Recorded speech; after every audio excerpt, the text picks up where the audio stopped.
las vidas que están aquí para la gloria de tu nombre en Cristo Jesús. Amén y amén. Y a nombre de Cristo damos gloria a Dios. Pueden tomar asiento, amados hermanos. Gloria al Señor. En esta noche vamos a hablar sobre el tema creciendo en la obra del Señor con firmeza. Yo hace muchos años, me acuerdo cuando no estaba todavía en el movimiento, estaba en la iglesia de donde yo conocí al Señor, y en ese tiempo hubo un cambio de pastor, y me acuerdo que el mensaje en esa noche fue este texto, hermano. Desde ese momento quedó grabado en mi corazón y ha sido una gran bendición para mí ese texto. Y siempre que voy a instalar un pastor, a despedir un pastor, porque a veces son trasladados, a veces cito este texto porque es un texto muy importante que tiene un poderoso mensaje de parte de Dios, ¿no? El apóstol Pablo, precisamente el contexto es hablando acerca de la resurrección, del poder de la resurrección. El apóstol Pablo hace todo un desarrollo, describe cómo va a ser la resurrección de todos los muertos en Cristo. Cómo es la resurrección también, gloria a Dios, habla de la resurrección de Cristo, de los muertos en Cristo, y también habla de las diferencias que hay, ¿no? Por ejemplo, dice, hay carne de las aves, hay carne de los mamíferos, por decir, hay carne humana, es carne, pero no es la misma carne, ¿no? Así como una es la gloria del sol, otra es la gloria de las estrellas, bendito sea el Señor. Y entonces él hace una descripción en todo este capítulo, hermano, para hablarnos acerca de la resurrección, y hablando de la gloria del sol, que es diferente a la gloria de la luna y la gloria de las estrellas, y que cada uno tiene su gloria, o sea, su resplandor. Bendito sea el Señor. Dice, verso 42, dice, así también es la resurrección de los muertos. Se siembra en corrupción, resucitará en incorrupción. El apóstol Pablo, hermano, está hablando acá del poder de la resurrección, y luego concluye, porque el texto, pareciera que el texto final de este mensaje es cuando habla, ya que el aguijón de la muerte es el pecado y el poder del pecado la ley.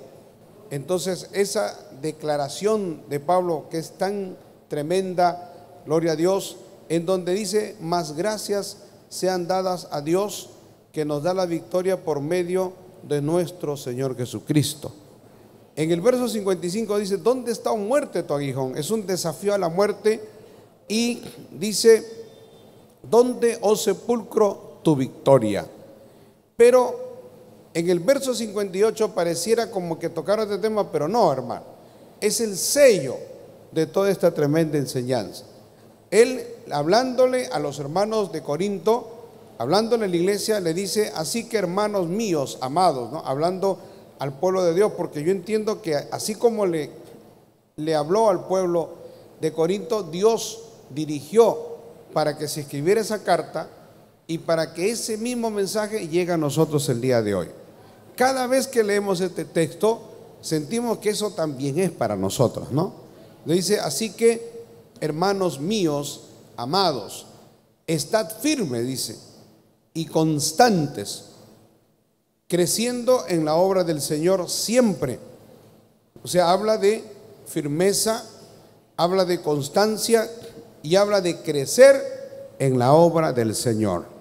Alabado sea el nombre de Jesús. O sea, es cierto que viene la resurrección, es cierto que Cristo viene a llevar a su iglesia y todos los muertos en Cristo resucitarán, pero mientras eso se da, nosotros tenemos que mantenernos firmes. Yo he conocido muchos creyentes, he conocido muchos cristianos que empezaron conmigo en la vida cristiana y luego no han seguido, hermano. He conocido pastores que empezaron, estuvieron y ya no están por diferentes motivos. Entonces, Dios nos llama a mantenernos firmes. Y estar firmes es pararse bien, gloria a Dios, para que no te lleve la corriente. Es pararse bien cuando alguien te ataca. Cuando uno está firme, está bien posicionado. Alabado sea el Señor. Nosotros no podemos permitir que el diablo nos tumbe. No podemos permitir que las circunstancias nos tumbe. Cuando nos tumban, nos tiran al suelo, somos vulnerables. Pero mientras usted está de pie, usted puede atacar, hermano. Alabado sea el Señor. En la ley de la guerra eso es así. La firmeza es estar bien parado, para que cuando vengan los ataques, cuando el enemigo se enfrente contra nosotros, porque como cristianos siempre vamos a pelear batallas. La vida de cristiano es una vida de pelear y pelear batallas todos los días. A veces las batallas son mucho más fuertes y luego como que viene un tiempo de paz, un tiempo, gloria a Dios, de regocijo, un tiempo de bendición, pero luego de nuevo vienen los ataques. Porque mientras estemos en este cuerpo, como dice la palabra, peligramos, hermano. Y el diablo, no ignoramos las maquinaciones del diablo. El llamado del cristiano es estar firme. Bendito sea el Señor. Dice en 1 Corintios 16:15, gloria a Dios, en 1 Corintios 16:13, perdón, miren lo que dice, ahí mismo, ¿no? Velad, dice, estar firmes en la fe. Velad, estar en vela, vigilad. Cada nosotros tenemos que mantenernos vigilantes, en vela, como es un término que se usaba antiguamente, gloria a Dios, o sea, no te duermas. Estar firme, dice, en la fe, firmes en la fe, en lo que has creído, hermano, porque el diablo va a atacar primero tu mente, el diablo nos va a crear dudas, el diablo nos va a querer que nosotros, o crear dentro de nosotros, hermano, inestabilidad, desánimo, desaliento, como que no vamos a poder seguir, como que todos los problemas nos van a abrumar. Por eso dice, velad, estar firmes en la fe. Velad significa leer la Biblia, venir a los cultos, gloria a Dios, orar, estar conectado con Dios. Eso significa estar en vela, estar vigilante. Hermano, nosotros somos nuestros propios guardianes. Nosotros, conociendo la palabra de Dios, sabemos qué nos conviene y qué no nos conviene. Y al ser nuestros propios guardianes, nosotros tenemos herramientas y tenemos armas poderosas que Dios nos ha dado para enfrentar toda obra del diablo. Y eso es, por eso dice, velad, estar firmes en la fe. En el contexto mismo dice, portaos varonilmente, o sea, no sean cobardes. Y luego dice, y esforzaos, gloria a Dios, todas vuestras cosas sean hechas con amor. Mire el contexto, hermano, es estar en vela, estar vigilante, porque un cristiano descuidado va a ser presa fácil del enemigo. Usted no puede permanecer firme mucho tiempo si usted está descuidado. El diablo primero va a hacer que el creyente se descuide, que deje de venir al templo, deje de leer la Biblia, deje de estar conectado con Dios, lo desconecta totalmente de las cosas de Dios y lo introduce en las cosas del mundo. Y luego de que usted deja de velar, de buscar a Dios, entonces usted pierde su firmeza, se debilita, gloria a Dios. Y luego dice, firmes en la fe. Luego, portaos varonilmente, o sea, cuando viene el ataque, cuando viene las obras de las tinieblas, hay que ser valientes, hermano, porque este camino no es para cobardes, sino para valientes. Alabado sea el Señor, ¿no? Valiente, y portaos varonilmente y esforzaos, también dice. Hay que redoblar fuerzas, gloria a Dios, hay que sacar fuerzas de donde no la tenemos, para poder seguir en este camino. Maravilloso el Señor. Eso es lo que quiere decir estar firme. Pero también, hermano, dice, no, firmes en la fe, en lo que usted cree, en lo que usted ha recibido, en la palabra de Dios. En 2 Corintios 1:24 dice, gloria a Dios, 2 Corintios, ahí usted sigue en el capítulo 1 y el verso número 24. Dice, no que nos enseñoremos de vuestra fe. O sea, Pablo le está hablando a la iglesia diciendo, nosotros no nos enseñoreamos de ustedes. Porque la iglesia, el pastor no puede enseñorearse de la grey, hermano. O sea, el pastor no es dueño de usted. Yo no soy dueño de usted. Yo no puedo controlar su tiempo. Yo no puedo controlar su dinero. Yo no puedo controlar su familia. Yo no puedo inmiscuirme en temas que son suyos, propios, privados. Jamás un hombre de Dios debe hacer eso. El único que lo hace es Dios, hermano. Pero cuando Dios interviene en nuestra vida, lo hace para bien.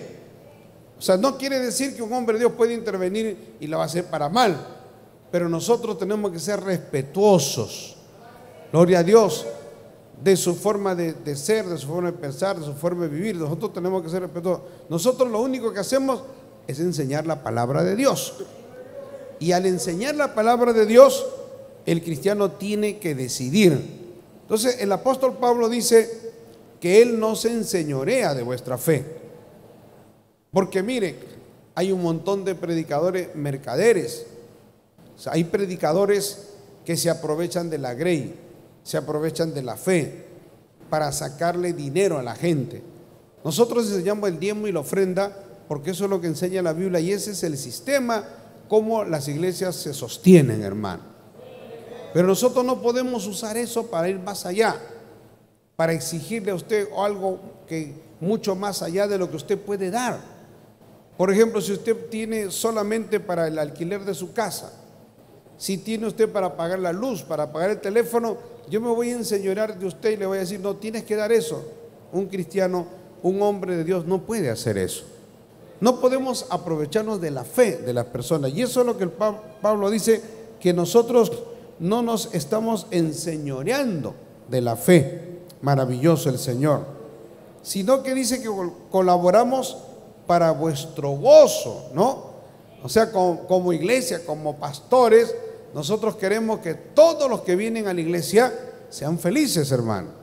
Que todos los que se congregan salgan de aquí contentos, alegres y dando gracias a Dios.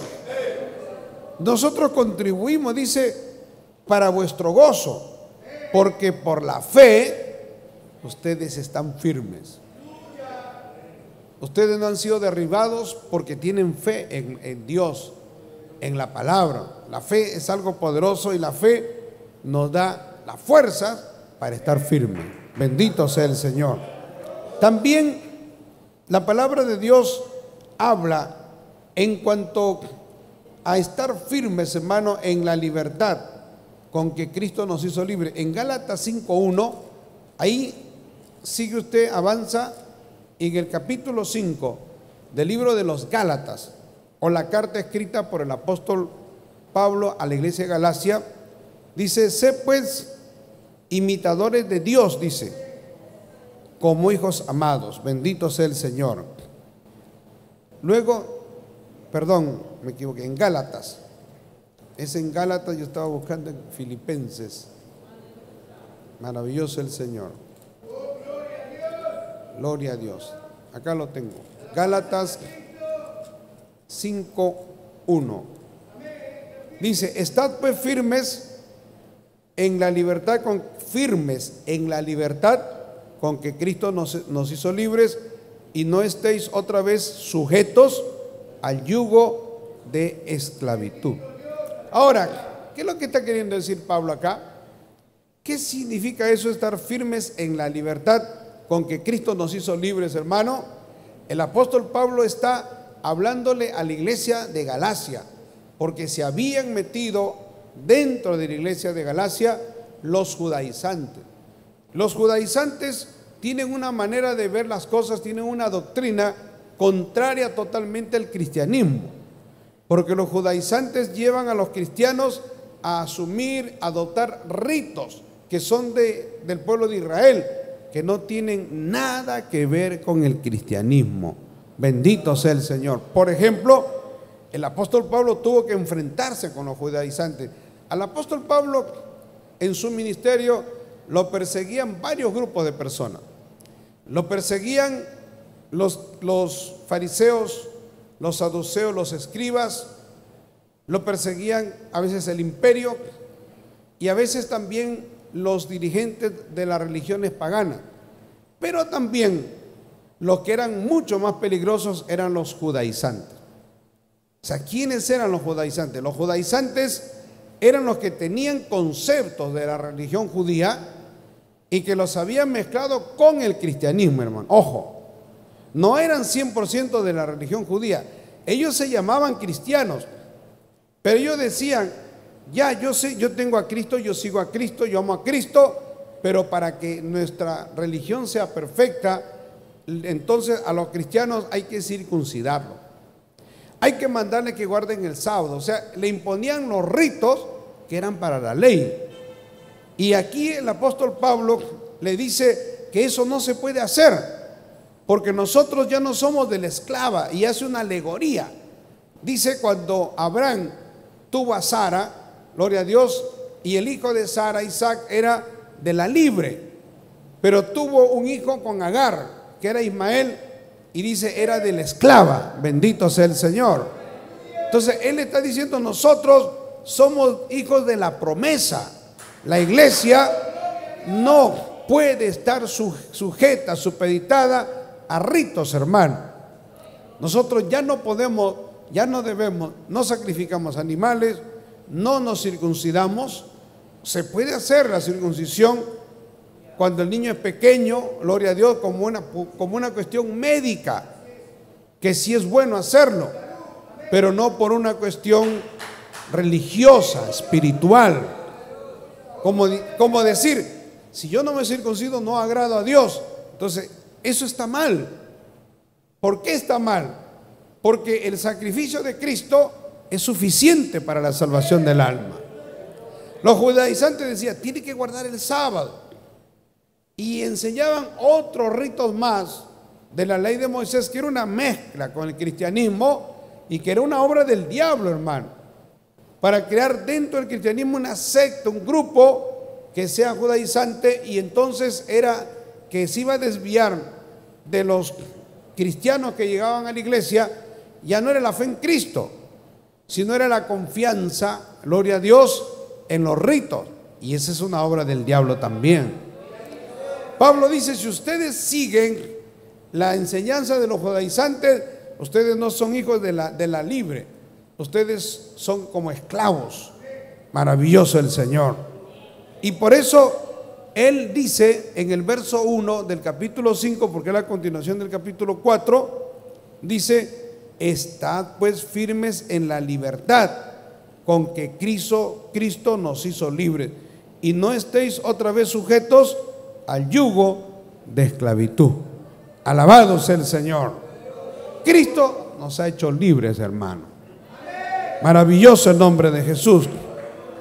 Ya no tenemos, por ejemplo, el pueblo de Israel estaba sujeto a un templo, ¿no? Y ellos tenían que ir a un templo, ir al templo una vez en su vida, ir al templo, porque eso supuestamente de esa manera presentaban sacrificio a Dios, agradaban a Dios. Nosotros ya no tenemos que hacer eso. Nosotros nos podemos congregar en cualquier lugar. Es más, la iglesia, nos reunimos 10, 20, 12, con 12 ya somos una iglesia.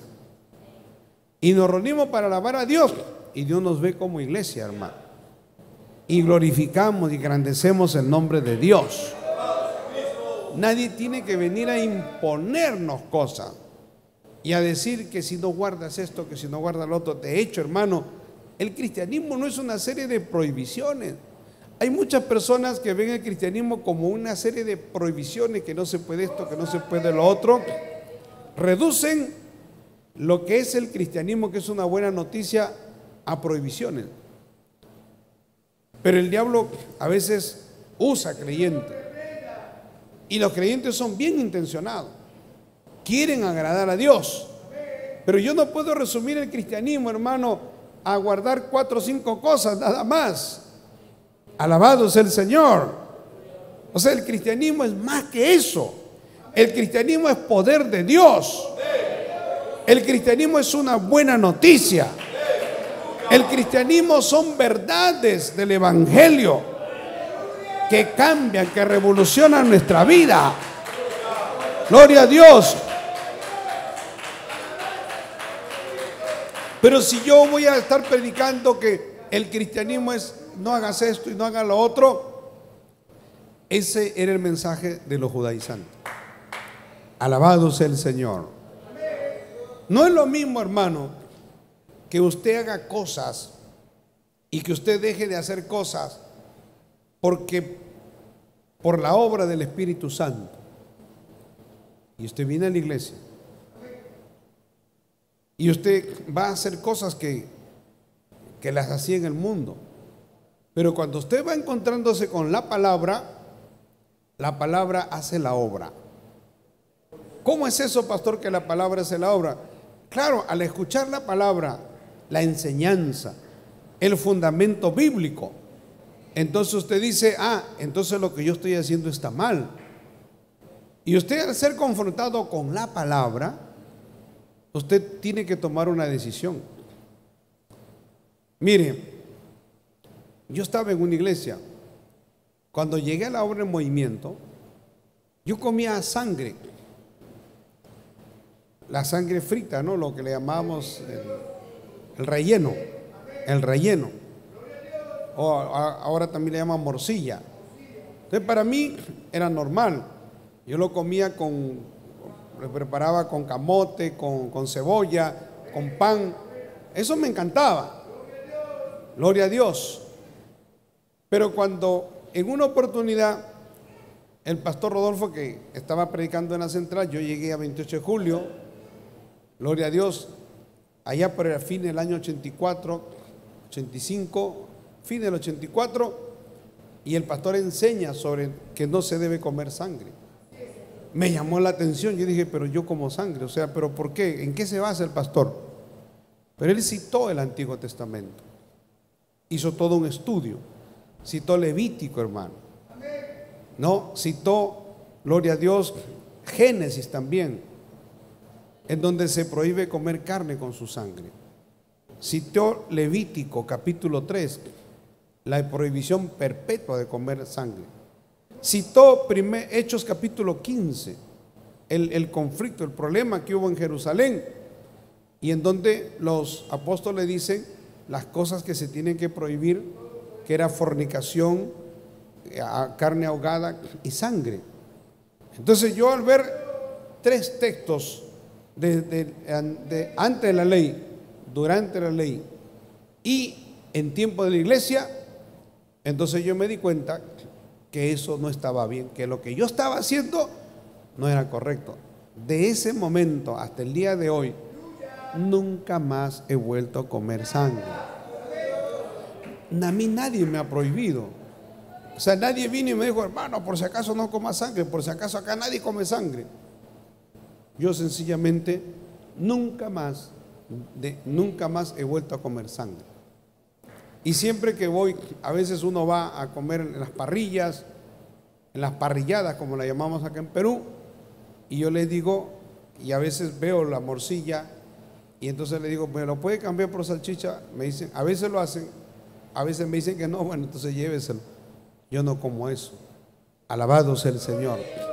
Lo hago por convicción, hermano, porque yo creo en la palabra de Dios y quiero agradar a Dios. Porque si sé que Dios lo ha prohibido, porque dice la palabra, o sea, la razón por la cual Dios la prohibió, porque dice, porque carne con su sangre no comerás, porque dice la vida del animal es su sangre. Bendito sea el Señor. Y por eso nosotros no debemos comer sangre. Y otras cosas más, hermano, que uno escucha a través de la enseñanza y se da cuenta que eso no conviene, que eso no agrada a Dios, y entonces toma la decisión. Eso es voluntariamente. Eso es algo que nace, que viene de adentro, que uno se siente bien haciendo eso. Gloria a Dios. No, yo antes iba a discotecas, hermano. Yo he sido mundano.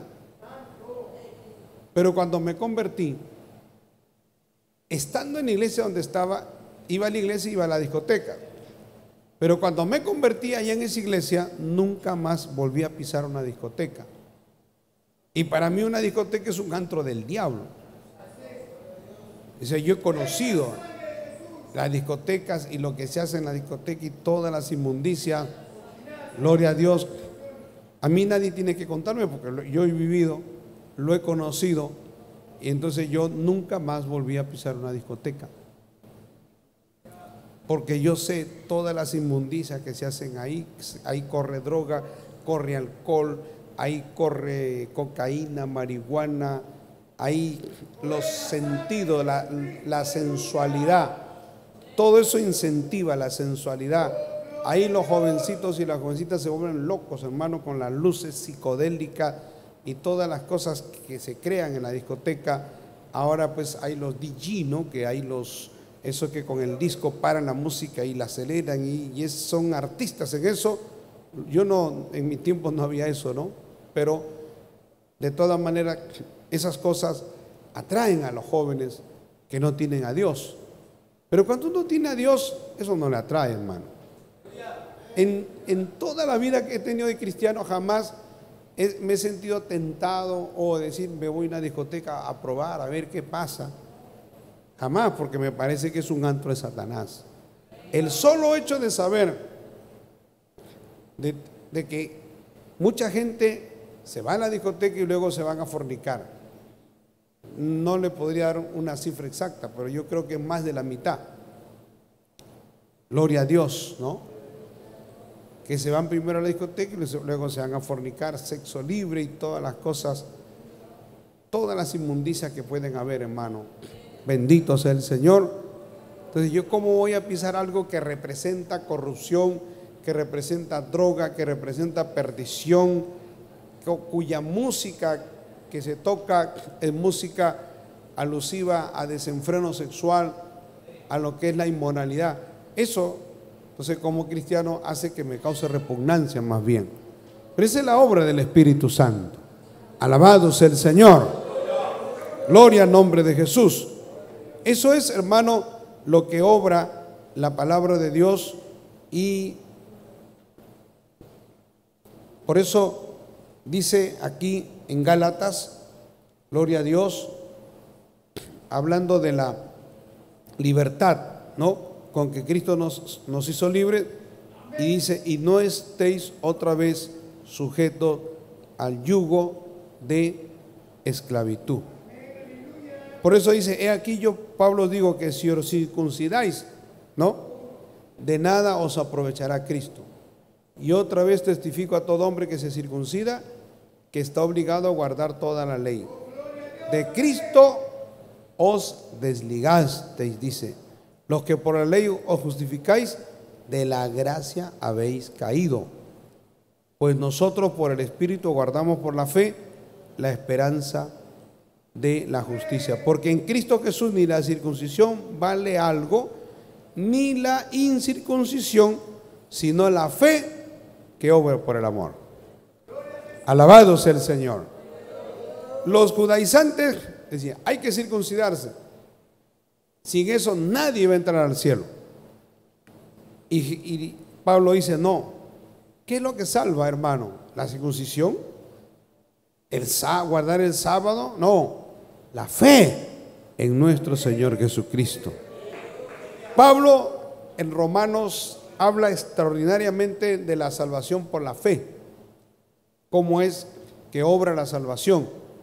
No es por obra, dice, para que nadie se gloríe, sino que es solamente creer en Cristo y, gloria a Dios, por la obra de Cristo en la cruz de Calvario es que nosotros somos salvos.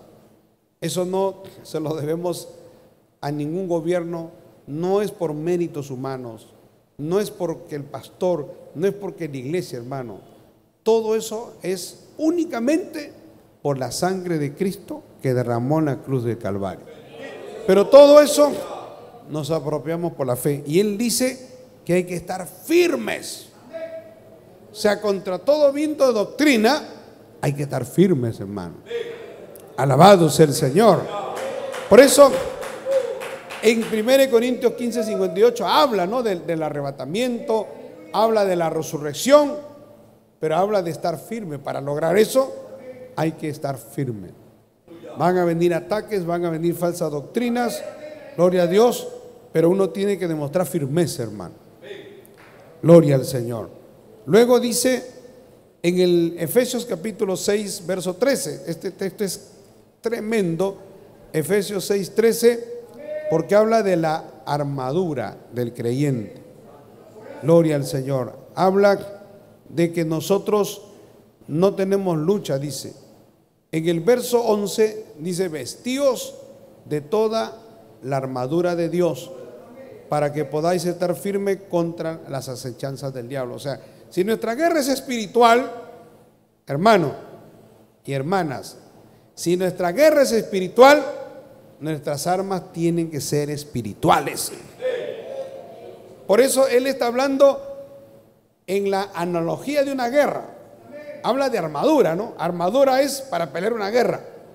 Eso trae a la mente del creyente todo lo que tenía un guerrero, un soldado, para que a través de esa analogía, gloria a Dios, el apóstol Pablo pudiera encajar cada parte de la armadura con cualidades espirituales que nosotros tenemos que tener para pelear contra el diablo. Porque miren, en la armadura, gloria a Dios, en primer lugar dice, hay que vestirnos de la armadura de Dios. No podemos estar descuidados, hermano. Hay creyentes que tienen sueños y en los sueños se ven que están desnudos o se ven que parte de su cuerpo está desnuda. ¿Qué es lo que te está diciendo Dios? Es que tienes que tomar la armadura de Dios. Dios te está diciendo, tienes que buscar más de Dios, tienes que llenarte más de Dios, tienes que ponerte la armadura de Dios. Alabado sea el Señor. La armadura te la va a dar Dios, pero para eso hay que buscar de Dios, para que usted pueda estar firme contra las acechanzas del diablo. El diablo va a atacarte, el diablo va a venir contra nosotros. ¿Cómo podemos estar firmes y resistir al diablo y enfrentar al diablo? Teniendo la armadura de Dios. Ahora dice, verso 12, porque no tenemos lucha, no tenemos guerra, batalla contra sangre y carne. O sea, nuestra lucha no es material, no es física, sino nuestra lucha es contra principados, contra potestades, contra los gobernadores de las tinieblas de este siglo, contra huestes espirituales de maldad en las regiones celestes. Hermano, el apóstol Pablo está diciendo que nuestra guerra es bien seria. ¿Usted sabe lo que es luchar contra un principado? ¿Quién es un principado? Alabado sea el Señor. O sea, un principado es un príncipe diabólico. Y aquí habla de toda una estructura o una jerarquía diabólica, espiritual. Es como que usted va a saber, hermano, que no es lo mismo luchar contra un soldado raso.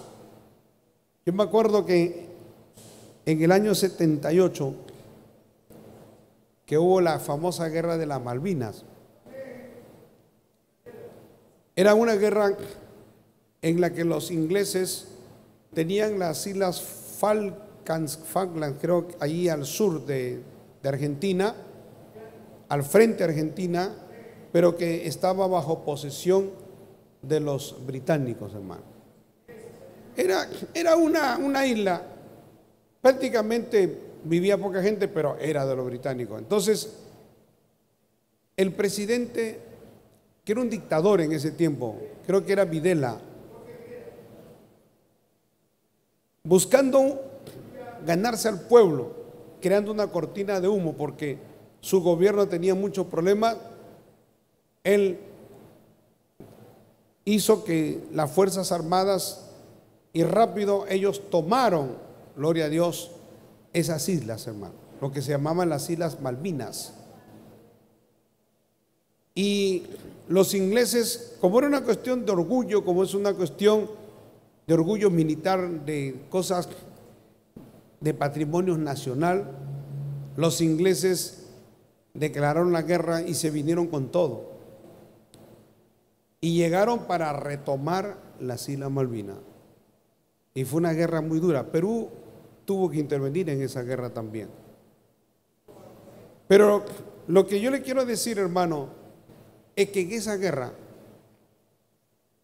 los soldados británicos estaban totalmente equipados. O sea, los británicos llevaron a la fuerza élite, a los soldados que estaban más capacitados. Eran gente que fácilmente mataba 10, 20 personas en un ratito. Estaban capacitados, eran máquinas humanas para matar. Sus trajes eran especiales. Bendito sea el Señor. O sea, ahí los reportajes, ahí empezaron a salir trajes que eran pegados al cuerpo, porque normalmente en esas islas con temperatura bajo cero, la gente tiene que usar unos trajes con plumas, algo especial, muy térmico, y que no le permite a la gente desplazarse. Pero los ingleses llevaron lo mejor, y como tenían alianza con los americanos, y ellos planificaron bien la guerra a tomar las Islas Malvinas, gloria a Dios, y ahí hubo enfrentamiento de barcos de guerra, buques de guerra tremendos, submarinos, la aviación y también la infantería. ¿Cuál era el problema, hermano? Que los argentinos mandaron a jovencitos que recién los habían reclutado a la guerra y los trituraron. Encima no estaban equipados, iban a pelear hasta con zapatillas. O sea, no estaban equipados. Tenían que pelear con máquinas humanas, con esa gente esos, por decir, esas fuerzas élites, era como si eran comandos, como Rambo, así, como Rambo, ¿no? Que tranquilamente podía enfrentarse con 50, 60 de esos jovencitos y 80 y 100 y los trituraba. Y así fue, hermano. Fue una guerra totalmente desigual. Alabado sea el Señor. Yo no le voy a echar la culpa a los ingleses ni a los argentinos, porque ese no es mi problema. Yo no soy argentino ni inglés. Pero las guerras nacen a veces por cuestiones políticas. Y a veces los gobernantes crean una guerra para tapar otro hueco o para atrapar una crisis política. Pero, ¿cuál es la enseñanza? Que los soldados argentinos estaban muy mal equipados, estaban muy mal preparados, y el resultado fue que en poco tiempo los ingleses hicieron una carnicería, hermano. Bendito sea el Señor. Si usted no se equipa espiritualmente, el diablo va a hacer una carnicería con nosotros. Va a hacer una carnicería con los creyentes. Pero Dios es el general en jefe de este ejército. Y Dios nos da equipamiento, nos capacita en la fe, ¿no? La destreza, la parte espiritual, el conocimiento de la palabra, las bases, los cimientos, pero también nos da el equipamiento. Por eso Pablo dice: hermanos, nosotros no tenemos lucha contra sangre ni carne, sino contra principados. O sea, son seres espirituales muy poderosos, hermano. Quiero que vayamos a Daniel. Voy a ver si lo encuentro. Gloria a Dios. En el capítulo 9 del profeta Daniel, creo que está en el capítulo 9. Alabado sea el nombre de Jesús.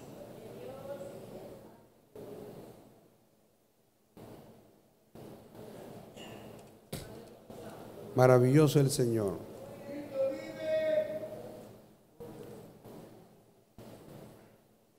Aquí habla del príncipe de Persia. A ver si alguien me ayuda porque estoy un poquito, como me hago, pero este ojo no puedo leer bien. Gloria a Dios. Acá, el capítulo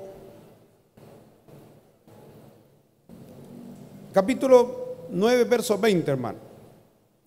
Miren lo que dice acá. ¿Lo tienen? Miren lo que dice acá. Gloria a Dios. Dice, aún estaba hablando, llorando y confesando mi pecado y el pecado de mi pueblo, Israel, y derramaba mi ruego delante de Jehová mi Dios por el monte santo de mi Dios. Aún estaba hablando en oración cuando el varón Gabriel, a quien había visto en la visión al principio, volando con presteza, vino a mí como a la hora del sacrificio de la tarde y me hizo entender. Verso 22, ¿no? Y habló conmigo diciendo, Daniel, ahora he salido para darte sabiduría y entendimiento. Dice, al principio de tus ruegos fue dada la orden. O sea, él dice, me he retrasado, he llegado 21 días, me he retrasado. Y dice, y yo he venido para enseñártela porque tú eres muy amado. Entiende pues la visión y entiende la orden y entiende la visión, hermano. ¿Qué es lo que había pasado? Gloria a Dios, que dice que el príncipe de Persia se le opuso por 21 días a Gabriel. O sea, era una, hermano, imagínense en el cielo, Luzbel, el príncipe de Persia, un principado, peleando contra Gabriel. Era como la guerra de las galaxias, hermano. Terrible, era terrible. Y eso que Gabriel no es cualquier ángel, es uno de los ángeles principales de Dios, peleando contra un principado. Y dice que vino en ayuda de él el ángel Miguel. Gloria a Dios. O sea, necesitó refuerzos. Los ángeles sí necesitan refuerzos, Dios no necesita refuerzos. Gloria al Señor, porque hay batallas, acuérdese de esto, hermano, hay batallas que la va a pelear usted y yo, Dios no la va a pelear. Hay batallas que la pelean los ángeles, Dios no la pelea. Y hay batallas que sí las pelea Dios. En la batalla que peleamos nosotros, Dios nos da la fortaleza, nos da el equipamiento y el entrenamiento. Y Dios nunca va a permitir que entremos una batalla, gloria a Dios, si no estamos equiparados con el oponente. Bendito sea el Señor. Entonces, por eso quiero que usted se dé cuenta, hermano, que la guerra, la batalla espiritual no es cualquier cosa, ¿no? Ahora, hay un grupo, hay iglesias que hablan de la batalla espiritual y la guerra espiritual y gritan y se compran un cuerno, eso que traen de Israel, y soplan y piensan que así gana la batalla. Ese es un chiste, el diablo se ríe de eso. O van y le dan 7 vueltas, todo es 7 vueltas. Quieren con 7 vueltas a un templo, a un local. Mire, inclusive nosotros, yo le cuento, hermano, el movimiento ha llegado a lugares a predicar la palabra. Todo pastor de la obra que tiene el mensaje de Dios tiene que predicar la palabra como es. Pero a veces lo ponen a uno a predicar en un pueblo y uno a veces ni sabe que el pastor de la otra iglesia, de una iglesia a 2, 3 cuadras de otra denominación, es un adúltero. Entonces el pastor nuestro empieza a predicar contra el adulterio, contra el robo, contra la mentira, contra el engaño.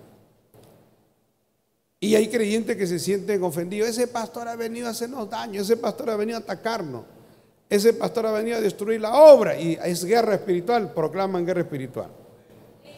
Y en varios lugares han ido a nuestra obra y han dado en la cuadra, han dado 7 vueltas para que se venga abajo la obra en movimiento.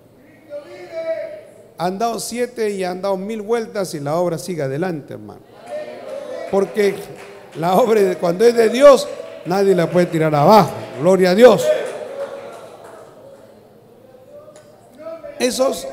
Esas formas, yo entiendo lo que Dios hizo en Jericó porque fue algo extraordinario. Pero nosotros no tenemos fórmulas. No hay fórmulas mágicas. En el cristianismo, en el trato de Dios, no hay fórmula mágica. Por eso usted va a ver, hermano, cómo Dios hizo cosas inesperadas. En situaciones bien difíciles, cuando la gente no sabía qué iba a pasar, Dios hizo algo. Dios, por ejemplo, en momentos en que el pueblo enemigo estaba atacando al pueblo de Dios, Dios fortaleció al pueblo de Dios. Dios mandó, en el caso de Josué, Dios mandó del cielo bolas de nieve para destruir a los amalecitas. Gloria al Señor. Y perseguirlos.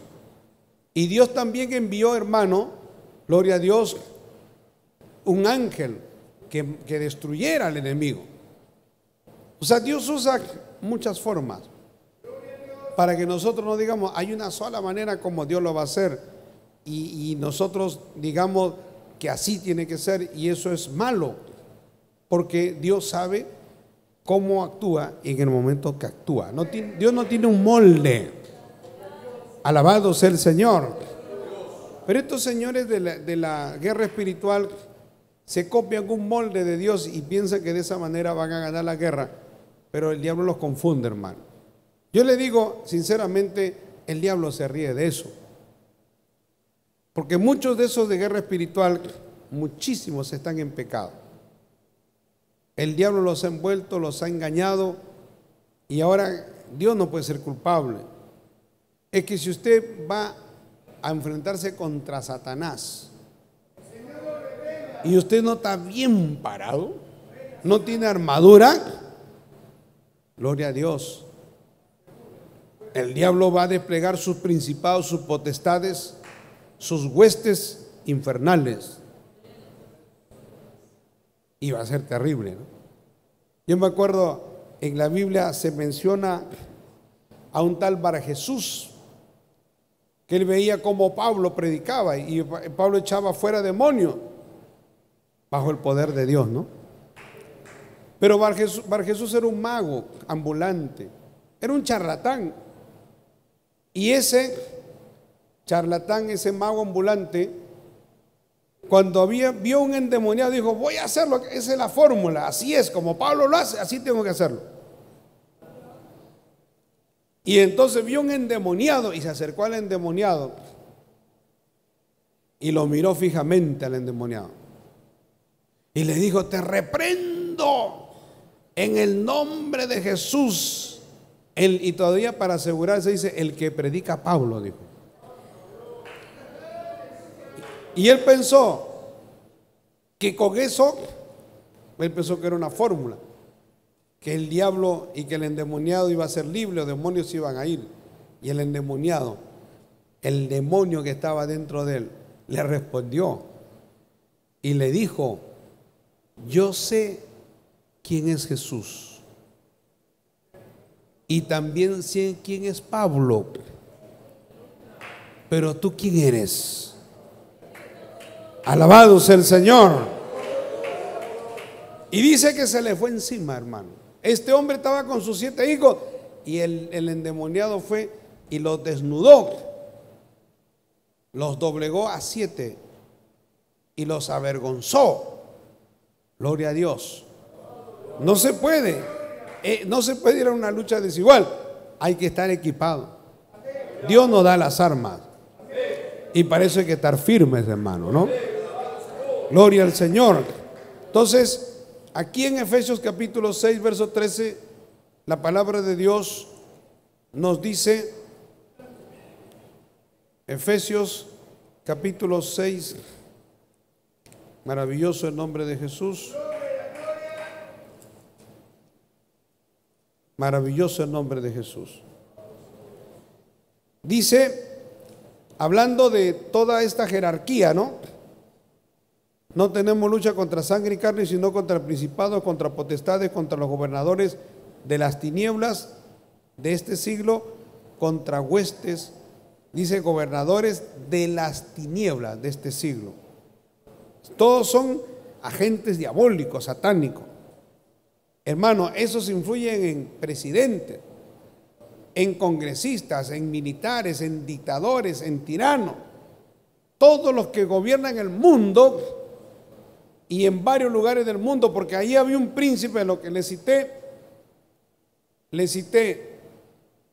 el caso de Daniel, el príncipe de Persia se lo puso durante 21 días, como diciendo, de aquí no pasas. Gloria a Dios. Y ahí se dio la guerra. Al final, Gabriel venció con la ayuda de Miguel y pudo llevar el mensaje. O sea, Dios siempre va a dar la victoria, hermano. Pero Dios permite esto para que veamos que no es fácil. Gloria al Señor. Y luego dice en el verso 13, por tanto, tomad toda la armadura de Dios para que podáis resistir en el día malo. ¿Cuál es el día malo?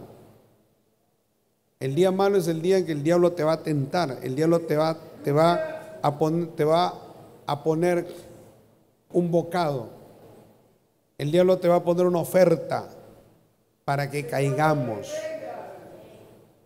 para que nos desviemos, para que un creyente que hace tiempo que dejó la borrachera se emborrache, o el que dejó la droga vuelva a la droga, o si dejó el adulterio vuelva al adulterio, si dejó la fornicación caiga en fornicación, si dejó la idolatría vuelva a caer en la idolatría, o en prácticas en las que antes usted andaba. Gloria a Dios. Esa es una guerra, es una batalla. Y hay principados, hermano, que tienen una fuerza terrible. Ahora, ¿se puede vencer? Claro que se puede vencer, pero hay que estar armados con armas espirituales. Por eso, mire, estos de guerra espiritual deberían leer bien este texto, ¿no?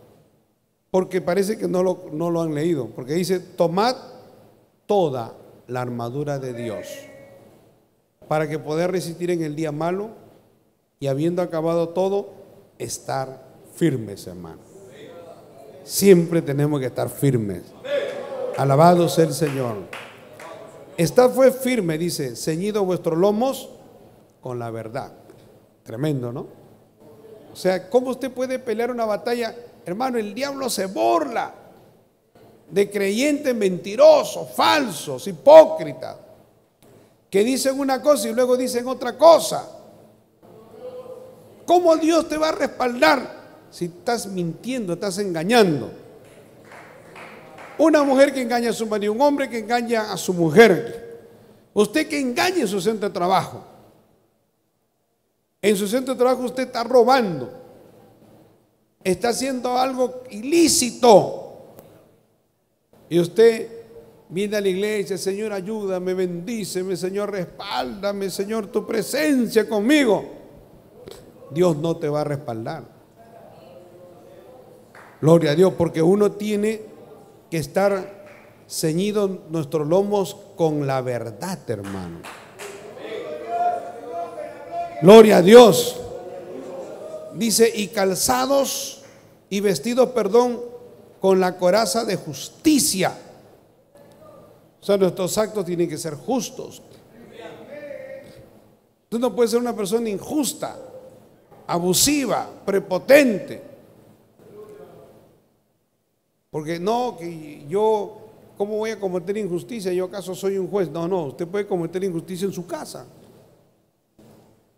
con su esposa, haciendo cosas indebidas, ¿no?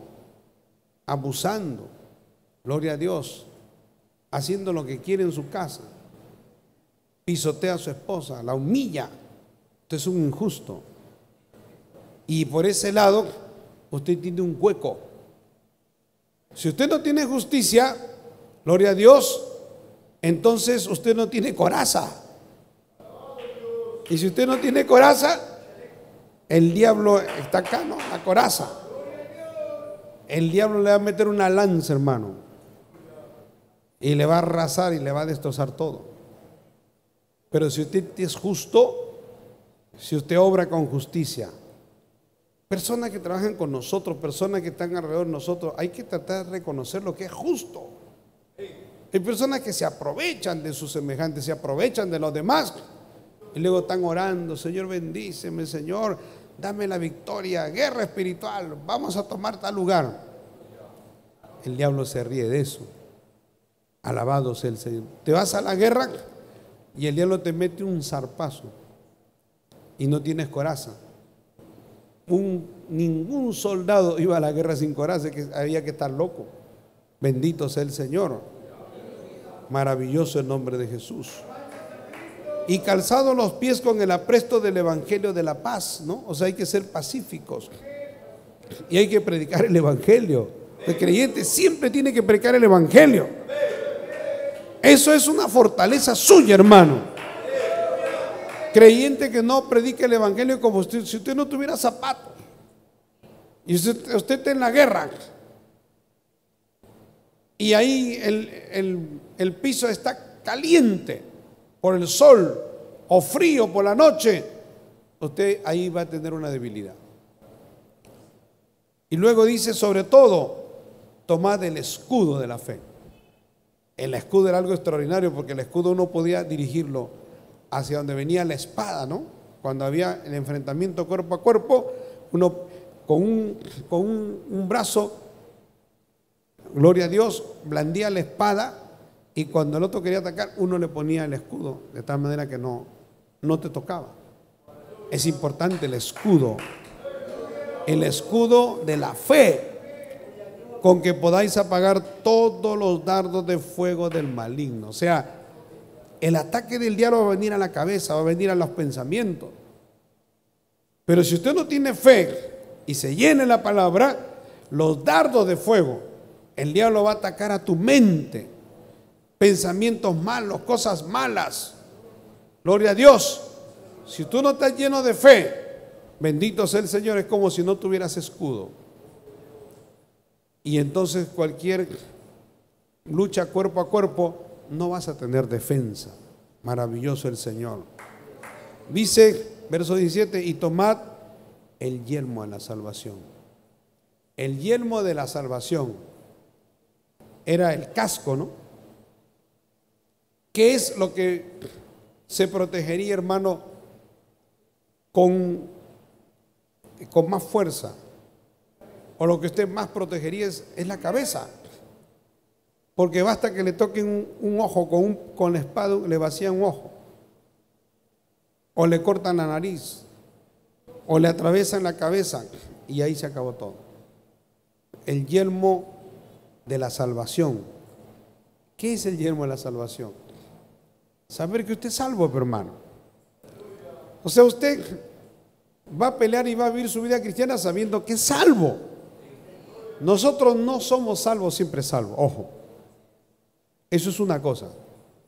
Porque hay creyentes que se van al extremo y dicen: no, tú eres salvo, salvo, siempre salvo. O sea, eres salvo y nunca te vas a perder. Yo pienso, desde el día que me convertí, yo le dije: Señor, yo nunca te voy a fallar. Y me guardo y peleo mi batalla. Y yo sé que me voy al cielo, hermano. Nadie puede pelear una batalla deprimido. Nadie puede pelear una batalla sabiendo que no va a ganar. Sabiendo, miré el cielo, miré el infierno. No, yo sé que me voy al cielo. Y eso me da fuerza para pelear mi batalla. Gloria a Dios. La salvación de nuestra alma es un yelmo. Eso es lo que cubre nuestra cabeza. Saber y estar seguros que nos vamos al cielo, hermano. Pero si pecamos y desagradamos a Dios, entonces ya no, pues. Porque todas las bendiciones de Dios son condicionales. Alabado sea el Señor. O sea, la Biblia dice, al cielo no entrará ninguna cosa que hace abominación o mentira o cosa inmunda, no entrará al reino de los cielos. Y la palabra dice, no erréis, hermanos, ni los fornicarios, ni los mentirosos, ni los idólatras, ni los injustos entrarán al reino de los cielos. Ahora, una cosa es que un creyente caiga en un pecado, que el diablo le puede envolver, y usted se arrepiente y le pide perdón a Dios, usted no está practicando el pecado. Pero otra cosa es que usted esté practicando el pecado. Eso es algo totalmente diferente. Alabado sea el Señor. También dice, y la espada del Espíritu, que es la palabra de Dios, hermano. Eso es el arma de ataque. Es la palabra de Dios, o sea, conocer, citar la Biblia. Y para conocer la Biblia, o para citarla, hay que conocerla. Nadie puede dar lo que no tiene. Bendito sea el Señor, ¿no? ¿Cómo usted va a hablar de la Biblia a su familia, de la palabra, si usted no la conoce, nunca la lee? Pero si usted la lee, usted está preparado. Su espada, por eso siempre decimos, yo desde que me convertí, siempre decimos, hermano, trajiste tu espada, esta es mi espada, ¿no? Gloria a Dios. Ahora, hay creyentes que dicen, no, yo mi espada es esto, un iPad. No, siempre lleve esa espada, hermano. Usted no puede reemplazar la Biblia por un iPad. Usted me puede decir, no, aquí está la Biblia, está bien, pero no es lo mismo esto, hermano. Además, esto es para dar testimonio.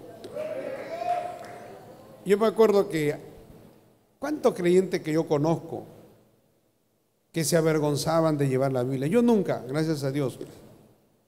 Pero claro, he cometido otros errores. Nadie es perfecto, hermano. Pero yo me acuerdo del testimonio. Pastor Caldas, por ejemplo, un pastor que queremos mucho.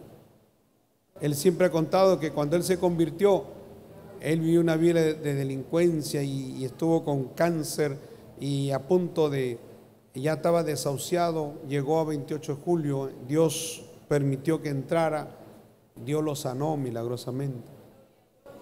Y luego él dice que agarraba su Biblia y la envolvía en papel periódico y se la metía aquí.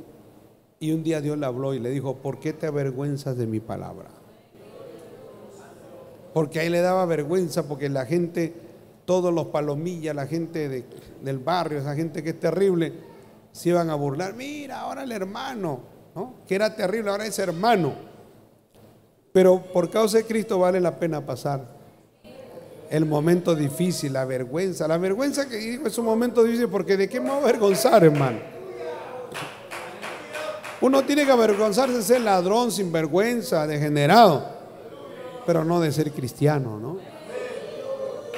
Pero me acuerdo que en ese tiempo, hablo del año 80 para acá, llevar una Biblia, pues la gente se burlaba. Ahora no, ahora la gente respeta mucho. Pero en ese tiempo todo el mundo, ay, mira una Biblia, hermano Pablo, te fastidiaban. Aleluya, te decían, pero en tono de burla. Pero cuando uno, hermano, sabe en quién ha creído, uno no le hace caso. Uno, gloria a Dios, sabía que ellos no conocían a Dios. ¿De cómo me voy a avergonzar yo de la palabra? Por eso siempre decimos, hermano, ¿cómo está tu Biblia? ¿Está afilada? O sea, la estás leyendo. O tu Biblia está totalmente desafilada, no tiene filo. Alabado sea el Señor. Cuando un creyente tiene la Biblia afilada, tiene los textos en la mente, hermano, ¿no? Este texto y el otro, y lee y se nutre, gloria a Dios, y esa es la espada. Cristo venció en Mateo capítulo 4 cuando el Espíritu de Dios lo llevó al desierto para ser tentado por el diablo. Las 3 tentaciones que el diablo le lanzó, Cristo se defendió y atacó con la palabra. Su arma mortífera para destruir las obras del diablo fue la palabra de Dios. Alabado sea el Señor. Y finalmente, amados hermanos, gloria al Señor. También la Biblia dice en 2 Tesalonicenses 2:15, que es un texto importante. Gloria a Dios. Segunda de Tesalonicenses, capítulo 2 y el verso número 15. ¿Lo tienen? Dice: así que, hermanos, estad firmes y retened la doctrina que habéis aprendido, sea por palabra o por carta nuestra. O sea, ¿cuál es el llamado de Dios? A que usted retenga la palabra de Dios, la doctrina, las enseñanzas que usted aprende día a día. Ese es el fundamento espiritual suyo, hermano. Es como una casa, es como un edificio. La doctrina son las columnas, es la estructura. Si usted no tiene estructura, su edificio se viene abajo. Si usted no tiene doctrina, que es la enseñanza de la palabra de Dios, usted en cualquier momento, su fe se viene abajo. Por eso el apóstol Pablo dice: así que, hermanos, estar firmes y retener la doctrina. ¿Cuál es la forma de estar firmes? Reteniendo la doctrina que habéis aprendido, sea por palabra o por carta nuestra. Retenedores fieles de la palabra de Dios. Que todo lo que usted aprende acá no le entre por un oído y le salga por el otro, sino que usted sea cumplidor y esa palabra quede grabada en su corazón. Me acuerdo que cuando llegué a 28 de julio, un amigo que era teólogo suizo, Norbert Clemen, no sé dónde estará ahora, que era un gran amigo mío, era pintor, y él se convirtió, él era hippie, hermano, y empezó a recorrer el mundo, y en esa vida de hippismo él se convirtió a Cristo. Y luego que Dios hizo una obra en su vida, él empezó a enseñar en un colegio, en el colegio Gutenberg, porque él era profesional, ¿no? Y él se especializó luego en teología. Él era una persona con la que yo conversaba horas de horas de temas bíblicos. Le hablo del año 84. A mí me encanta conversar, ¿no? Yo puedo estar conversando 5, 4, 6 horas. Cuando uno aprende, gloria a Dios, me encanta. Y conversamos mucho, gloria a Dios. Y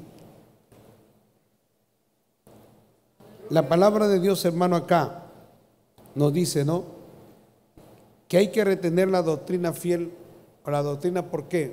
Porque cuando yo me vine al movimiento, él me dijo una cosa que me causó preocupación, porque como era un gran amigo, me dijo: ten cuidado, me dijo, porque los pentecostales tienen cosas raras. Claro, él no conocía el mundo pentecostal. Había llegado a la iglesia donde estábamos nosotros una corriente, unos argentinos que oraban y la gente se caía para atrás, y ellos pensaban que los pentecostales todos éramos iguales. Y eso hizo que yo llegara a la iglesia y todo mensaje yo lo escudriñaba. Como yo estuve trabajando en el periodismo, aprendía a escribir, no como taquigrafía, no sé si ustedes saben lo que es taquigrafía, ¿no? Pero mi letra era algo parecido a eso. Yo sí la entendía.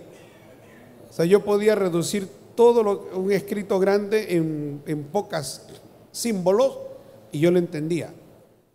Y me volví un excelente taquígrafo, porque yo decía: yo tengo que ver si le encuentro un error, una falla, yo me voy de acá. O sea, yo no buscaba la falla, hermano, pero como me habían advertido, yo dije: yo no quiero caer en una doctrina de error. Y entonces empecé a escribir, y escribía todos los mensajes, todo lo que el pastor decía, escribía el texto, lo escribía. Cuando llegaba a mi casa, agarraba la Biblia y comenzaba a comparar texto con texto, texto con texto, y me tomaba hasta 2 horas después. Pero decía: está bien, la enseñanza estuvo buena. Y eso, gloria a Dios, me ayudó, hermano. Comía doble, triple. Alabado sea el Señor. Hasta que llegó un momento en que me di cuenta que lo que se enseñaba ahí era la palabra, pero ya me había vuelto un retenedor fiel de la palabra, ¿no? Y entonces para uno estar firme, como dice aquí la palabra de Dios en segunda de Tesalonicenses 2:15, dice: así que, hermanos, estar firmes y retened la doctrina que habéis aprendido, sea por palabra o por carta, ¿no? Sea porque se predicó o que usted leyó o usted escuchó un mensaje, un cassette. En ese tiempo escuchábamos cassette o un CD. Ahora ya todo es por internet y ahora usted puede compartirlo, ¿no? A su correo, a su Facebook, a su WhatsApp, y usted puede compartir y edificarse. Bendito sea el Señor. Pero esa palabra fiel, esa doctrina, hay que retenerla, hermano. Y esa es una manera de estar firmes en la fe. Bendito sea el Señor. Finalmente, Dios nos llama, porque ya con esto estoy concluyendo. 1 Corintios 15 habla de estar firmes y constantes, dice. Hermanos míos, ¿no? Le habla a la iglesia que se va al cielo, a la iglesia que va a ser parte de la resurrección. Dice: estar firmes y constantes. Gloria a Dios. 15:58, creciendo en la obra del Señor siempre, ¿no? O sea, Dios nos ha llamado a crecer, hermano, pero con firmeza y con sabiduría. Bendito sea el Señor. Y siendo constantes. Y la palabra de Dios, finalmente, en 2 de Pedro 3:14, gloria a Dios, nos dice lo siguiente. 2 de Pedro 3:14, gloria al nombre de Jesús. Dice la palabra de Dios, 2 de Pedro 3:14: por lo cual, oh amados, estando en espera de estas cosas, procurad con diligencia ser hallados por Él, por el Señor, sin mancha e irreprensibles en paz. O sea, Dios quiere un pueblo sin mancha, sin contaminación. Bendito sea el Señor. Y en lo que tiene que ver con el crecimiento, porque dice creciendo siempre, hermano, hay que crecer. O sea, yo no tengo nada contra las personas que son de baja estatura. No hay personas, yo soy de baja estatura y no me avergüenzo de eso, estoy tranquilo, no tengo problema. Pero hay personas, usted sabe que cuando un niño nace o una niña, porque yo he tenido 3 niños, y cuando nace y midió 55 centímetros, midió 54 y pesó tanto, pesó 3 kilos, ¿no? Si pesa menos, el médico dice: no, aquí hay que ponerlo en la incubadora. Porque a mi hija Priscila se salvó por 20 gramos, creo, de entrar a la incubadora, hermano. Gloria al Señor. No, si no entraba en la incubadora, gracias a Dios, no entró. Pero luego los médicos van monitoreando peso y talla. Entonces, si el niño, el bebé, no alcanza el peso, por ejemplo, a los 8 meses no tiene tal peso, tiene problema. Tiene raquitismo, tiene un problema, algo interno, o si no crece, o su crecimiento es muy lento, entonces también van a determinar de que hay problemas. Así igual en la vida cristiana, nosotros estamos llamados a crecer, hermano. Por eso dice creciendo siempre en la obra del Señor. ¿Y cómo usted crece? Gloria a Dios. Pues mire, yo no soy el mismo que cuando llegué a la iglesia. Me acuerdo que yo tenía un amigo, Elix Fernández Jurak, ¿no? Su madre era japonesa y su padre era chino. Un gran amigo de infancia, un gran amigo mío. Y yo me acuerdo que cuando me convertí, fui a verlo y hablarle del evangelio. Y él, como era un gran amigo, me tomaba broma, pero me citaba y me decía: y esto, y esto. Y yo me acuerdo que como recién estaba convertido, no conocía bien la palabra, hermano. Y yo me desesperaba por buscarle textos. Y yo decía: este texto lo he leído, pero no sé dónde está. Y luego fui aprendiendo los textos. Obviamente han pasado muchos años y ya no soy el mismo, pues, ¿no? Me citan cualquier parte de la Biblia, cualquier tema, y yo puedo saber, porque son años estudiando la palabra.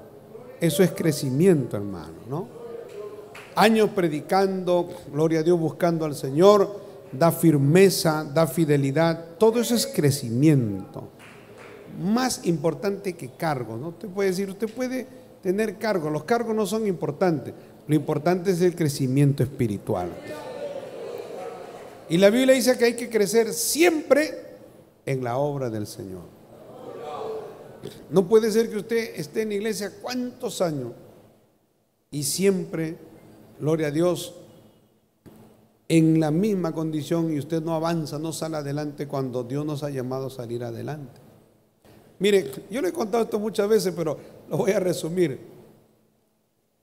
Cuando llegué a la obra, hermano, a la obra del movimiento, pues los pastores con los que éramos amigos, éramos compañeros, así como ustedes se conocen, entre los jóvenes, las damas, los caballeros. Y yo llegué a la edad de 22 años. Y ahí todos los jóvenes con los que yo compartía, que ahora todos son pastores, la mayoría, ¿no? Son pastores. Pero llegó un momento, pasaban los años y la obra empezó a crecer, a desarrollarse, a extenderse por todo el Perú. Y entonces llegó un momento que me entró una angustia en el alma, porque todos, yo veía que el pastor fulano de tal, que era mi compañero, que habíamos llegado a la doctrina, otros llegaron antes, otros llegaron después, salían a diferentes lugares. Y yo me gozaba, pero en algún momento me entró angustia, me entró tristeza. Y le dije, Señor, ¿y a mí cuándo me sacas? O sea, yo quiero ir a la obra, yo quiero ir a donde tú quieras, Señor. Y venía un hermano y me decía, el pastor Navarro, por ejemplo, que está en la presencia del Señor, el pastor Marco Aguirre y otros pastores, hermano, gloria a Dios, me decían, Lucho, me han hablado con el pastor, me voy a hacer repasco, me voy a tal lugar. Y todos nos gozábamos, ¿no? Los abrazamos, orábamos, llorábamos.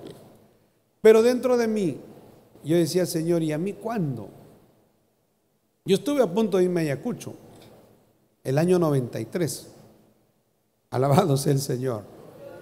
Pero Dios no permitió, o sea, Dios tiene el control de la obra. Pero yo ya estaba decidido, ya para mí era Ayacucho, era mi misión, ahí tenía que ir a predicar. Pero Dios llevó al pastor Teodulo y ha hecho una obra extraordinaria en Ayacucho. Pero uno siempre quiere crecer, hermano. Y ahí Dios me dio una experiencia, Dios me dio un sueño. Y entonces en ese sueño, y con ese sueño Dios contentó mi corazón. Y Dios me dio a entender que lo que me había dado era importante, porque en realidad Dios sabe dónde nos pone. Y todos no vamos, pues, uno es oreja, otro es nariz, otro es boca, gloria a Dios, ¿no? Otro es mano, otro es pierna, pero todos somos del cuerpo de Cristo. Gloria a Dios. Pero sí todos queremos crecer, hermano. Todos queremos crecer en la obra del Señor siempre, desarrollar. Y da gozo. Yo cuando veo a los creyentes que llegan a la iglesia y luego vamos a los aires libres, están dando aire libre. Yo a veces veo que ustedes están en los aires libres y me da bastante, y escucho a las hermanas, al hermano Jordi, a la hermana Isabelita, a varios hermanos los veo predicando, dando su testimonio, a Josué, gloria a Dios, a todos hermanos yo veo y me da bastante gozo. Pero luego veo que van a un anexo, van a una iglesia y veo crecimiento. Luego Dios los usa en la iglesia y veo que Dios les sigue dando crecimiento. Y más adelante toman otras responsabilidades y veo que siguen creciendo. Hay que crecer siempre en la obra del Señor, hermano. Y digo, no es cargo, en la palabra, en el estudio de la palabra, en la búsqueda de Dios, hay que crecer siempre. Eso es lo que dice la palabra de Dios. El lío que usted diga, ya no necesito leer la Biblia, ya no necesito buscar a Dios, yo en mi casa tengo suficiente, ahí se paró, ahí murió usted. Usted dejó de crecer y ahí le viene la debacle, la muerte espiritual. Alabado sea el Señor. Porque camarón que se duerme, se lo lleva a la corriente, hermano. Yo leía hace poco el dicho de un hombre de Dios importante, creo que fue William Booth, que dijo que todo ser vivo puede nadar contra la corriente,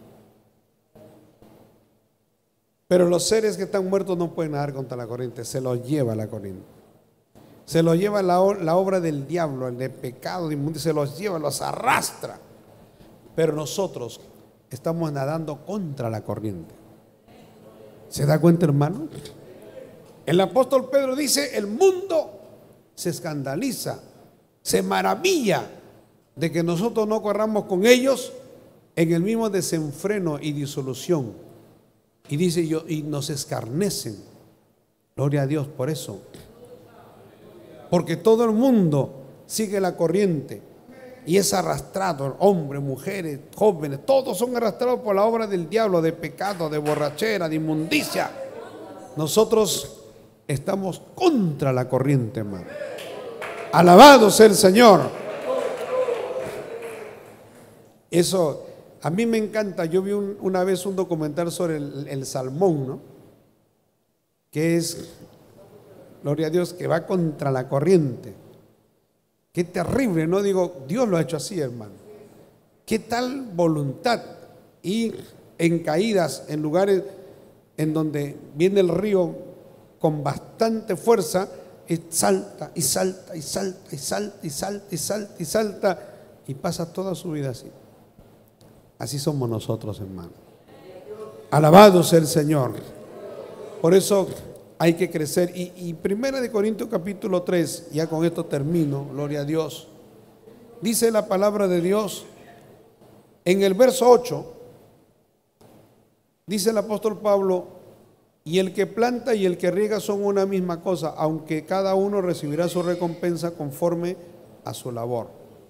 Aquí está hablando, gloria a Dios, porque en la iglesia pues había algunos problemas, porque uno decía: yo soy de Pablo, y yo soy de Bernabé, y yo soy de Apolos, gloria a Dios. Entonces él dice: bueno, aquí nadie es nada, dice. El verso 6 dice: gloria a Dios, yo planté, Apolo regó, pero el crecimiento lo da Dios. Así que ni el que plante es algo, ni el que riega, sino Dios que dé el crecimiento. O sea, yo predico la palabra, yo estoy plantando, usted está plantando, usted planta en su familia, en sus hijos, en sus vecinos. No diga: yo lo gané para Cristo. No, bueno, usted fue el instrumento y eso es una bendición, es su privilegio y mi privilegio, ¿no? Haber ganado familiares para Cristo. Pero ni el que planta ni el que riega, porque el que riega es el que usted lo trae acá, y aquí el que riega es el que da la palabra. Y doy la palabra, y estamos regando, no solo yo, un testimonio y otro pastor que estamos regando. Nosotros no damos el crecimiento, hermano. El crecimiento lo da Dios. Alabado sea el Señor. Y para terminar, gloria a Dios, en 1 Pedro capítulo 5, 1 de Pedro capítulo número 5, la palabra de Dios nos dice lo siguiente. Verso 4 dice: y cuando aparezca el príncipe de los pastores, vosotros recibiréis la corona incorruptible de gloria, hermano. Porque la palabra aquí termina diciendo, no, en primer lugar dice 1 Corintios 15, 58, amados hermanos míos, estad firmes y constantes, creciendo en la obra del Señor siempre, sabiendo que vuestro trabajo en el Señor no es en vano. No, y Pedro dice: y cuando aparezca el príncipe de los pastores, vosotros recibiréis la corona incorruptible de gloria. Qué preciosa frase. ¿Sabe por qué dice corona incorruptible? Yo estuve leyendo esto. Es más, lo escuché de un predicador. Porque Pablo, gloria a Dios, usa la figura de la premiación a los griegos, hermano. En las Olimpiadas griegas le ponían unas coronas. Eran unas coronas, eran verdes, ¿no? O sea, eran vegetales. Y esas coronas de mimbros, de que le ponían ahí, y el ganador disfrutaba esa corona unos días nada más. El día que lo coronaban y todo el mundo daba por el día, pero esa corona se desaparecía, se desvanecía. Por eso Pedro dice, y cuando aparezca el príncipe de los pastores, no nos va a dar una corona que no va a servir, que le va a durar a usted 3, 4, 5 días. Así es la gloria del mundo. El mundo te da algo y te dura 3, 4 días y después sigues en la misma miseria. Pero Dios da una corona incorruptible, hermano, por toda la eternidad. Pónganse todos de pie. Gloria a Dios, vamos a orar. Quiero orar. Si alguien aquí necesita la ayuda de Dios, pase aquí al altar. Vamos a hacer una oración. Dígale: Señor, ayúdame, Padre. Trata con mi vida, dame fortaleza espiritual, lléname con tu Santo Espíritu, Señor. Dame firmeza, Señor, estoy tambaleando. El diablo me está atacando. Ayúdame, Señor, en el nombre de Jesús. Dile: Señor, ayúdame, ayúdame. Gloria a Dios. Vamos a orar. Maravilloso el nombre de Jesús. Gloria a Dios. Vamos a orar. Padre celestial, Dios todopoderoso, Señor, te pedimos por cada persona que está aquí. Te pedimos que obres, Señor. Te pedimos que rompa las cadenas. Te pedimos que nos libertes. Te pedimos, Señor, que hagas tu obra poderosa. Dios mío, que tú los fortalezcas, le des firmeza para el día malo, estar fuertes en ti, Señor, para que tú les des toda tu armadura para poder pelear la batalla, Señor, contra toda obra del diablo. En el nombre de Jesús, pon tu mano, extiende tu mano poderosa. Glorifícate, Señor. Gracias te damos en Cristo Jesús. Señor, mira los que están enfermos, sánalos, Padre. Bendícelos, Señor, ayúdalos. Para la gloria de tu nombre, haz la obra. Ten misericordia, Señor. Trae ayuda del cielo, sanidad, poder tuyo, Padre.